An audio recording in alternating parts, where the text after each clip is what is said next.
Welcome to day 54 of our BU 365 day challenge. Do one thing every day that improves us. Today, with our focus and in alignment with our focus on emotions and emotional well-being, this segment of the challenge, we're going to talk about emotional decision making. How do emotions play into our decision making? Now, emotional decision making comes naturally for all of us as human beings. We like to pass it off and pretend that we're these subjective, rational thinking beings, but the truth is we're emotional beings first. And so our emotions come from what we experience and what we feel in our bodies, and that's our interpretation of what those feelings in our bodies are, and that becomes emotions. That's how emotions are created. Now, emotions are triggered by thoughts, memories, previous experiences, beliefs. Other times we felt a certain way, or if we've been in a similar situation before, or based on future projections of what we think might happen. Those are all things that can trigger our emotions. Now, there's been research done, a lot of research, and it's revealed that emotions can be potent, pervasive, predictable, sometimes harmful, sometimes beneficial impactors on the decision-making process. So let's talk about 6 different ways to incorporate and control our emotions when it comes to making decisions so that we can make better decisions going forward. First and foremost, we want to understand the science of decision making. And I'm not going to go into that today because we could spend a couple of hours talking about that. But decision making is a process, just like anything else, right? And I like to use, I forgot to turn off my alarm. I like to use the SOAP framework these days, especially with changes and challenges. Emotions are the drivers of our actions, right? If we didn't feel any emotions, if we're just going through our day, la-di-da-di-da, and we're not feeling positive or negative or anything, we just do what we're doing. We don't change up or do anything different. Emotions, both positive and negative, strong emotions, cause us to act, take action, do something different. So we want to understand how we personally process and make decisions. How do you make decisions? How you make decisions, although it's a process, your process is probably slightly different than my process for making decisions. I use different decision-making processes depending on the importance, the urgency, the situation. I'm definitely a situational decision maker. So if it's something urgent and important, I will put more time and energy into making that decision and more emotion probably into that decision than if it is something that it's just a whim, or if it's a preference, then it doesn't, or it doesn't have future consequences. So we want to understand our own decision-making process. We want to take a breath, pause, and consider the situation. We want to assess the situation, determine, is it urgent? Is it important? Is it necessary? Is it something that I'm just having a triggered response from the past because somebody said something to me that when I was in high school, somebody said to me all the time, and it just reminded me of that and put me back in high school.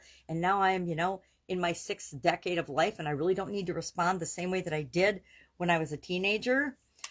So we want to pause and assess the situation, right? We want to look at the story. What is going on? What is our current situation? What do we want our desired situation to be? We don't always have to rely on our gut. Now, I am a person that says, listen to your gut. Do what your gut says when faced with facts and figures and information, mind-related things, and then instinctual gut feeling things. I always say, in my personal experience, I have learned that if I don't listen to my intuition, if I don't listen to my gut, I'm going to make a mistake. If everything looks awesome on paper, and a lot of people look awesome on paper. I just saw it. My son-in-law was watching a documentary on Dr. Death, I think they call him. And he was a doctor in Texas who actually was awesome on paper, and all of the surgery centers and things wanted him, yet he harmed and killed dozens of people because he wasn't competent. He looked good on paper, but he actually couldn't do the things that the paper said he could do. Even though he'd been trained and passed all the classes and done the things he was supposed to do, he was totally incompetent. So things can look good on paper, yet fall through the cracks and be devastating. He killed 2 people and harmed dozens of others. So we need to keep in mind that we can't always ignore our gut, but we also can't always just rely on our gut to get us through everything. We can't rely on just our emotions to get us through every situation. That's why we assess the situation before we make a decision. Fourth, we want to write it down, put it in writing. Write down what decision you're making.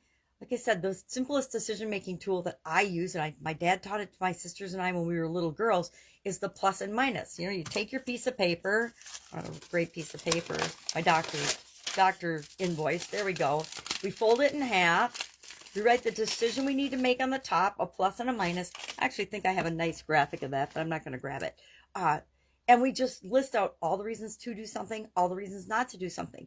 Some of those reasons will be emotional. Some of those reasons will be rational, facts, figures, subjective and objective. I always mix up subjective and objective. I don't know why. We think we're these objective decision makers, but we're really very subjective because it's all based on our beliefs, our thoughts, our feelings, our emotions, our past experiences, what we think other people will think, things like that.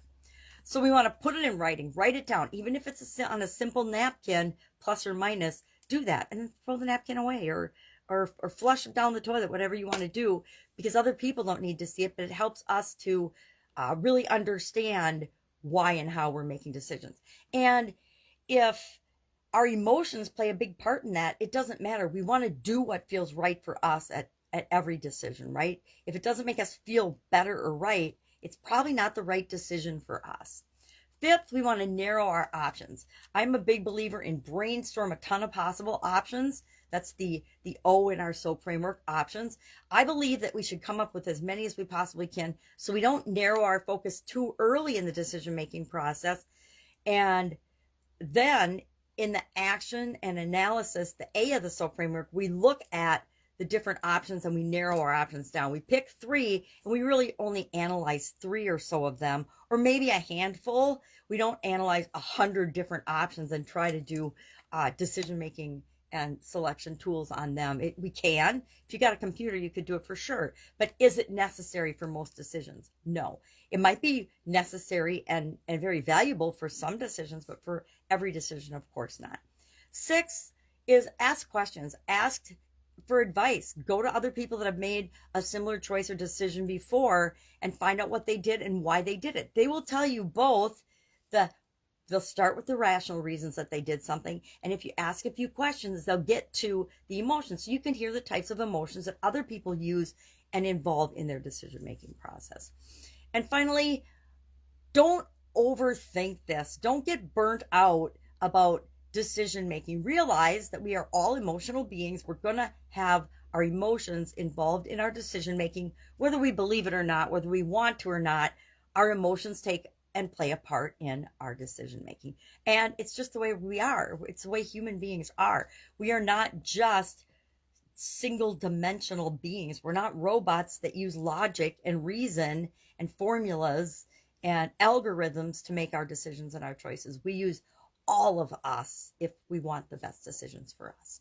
So our action item today is just to, as you go about your day, notice and observe and pay attention to how you make decisions, when you make decisions, what emotions come up most for you during the day while you're making those decisions, and then just share in the comments below the emotion that comes up most for you. It might surprise you. I'm going to do this today too, because I don't know that I've ever done this. Observe my emotion, my decision making for an entire day, and pay attention to the emotions that come up around that. I think that it'll be an interesting exercise, and I might be surprised. I like to think and believe on an objective level that my emotions don't play a huge part in my decision making, yet I also know on a conscious and subconscious level they absolutely positively do. So I will share the emotion that comes up the most for me today with decision making, and I invite you to do the same.